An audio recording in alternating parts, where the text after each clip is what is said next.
presente con nosotros a través de las ondas de Radio Nacional del Paraguay la figura señera de don Bernardo Ávalos, su cuarteto para violín, el dúo Báez Jara. Y este aplauso extraordinario para el cuarteto para violín que canta de Nicanor Frutos, Serenata a su hijo, Bernardo Ávalos, cuarteto para violín.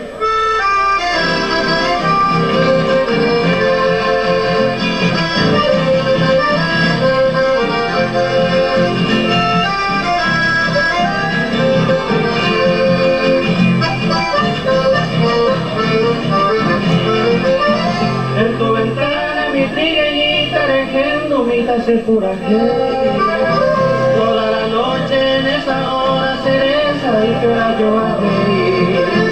En tu ventana mi trigueñita tejiendo mitas se toda la noche en esa hora cereza y que yo a reír.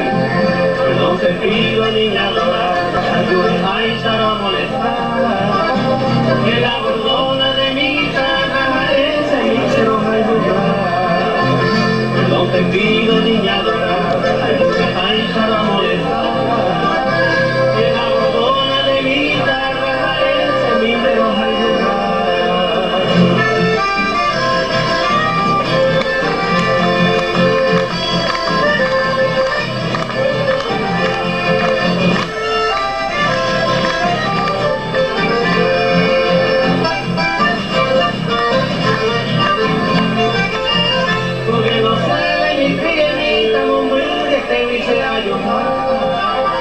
Gozando campo de agua, mi candelora,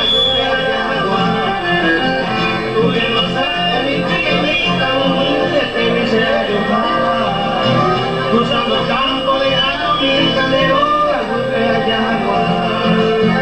nadie te exige que te levantes, la seco aire, la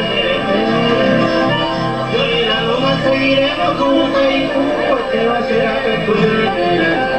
Nadie te exige que te levantes, la seco aire,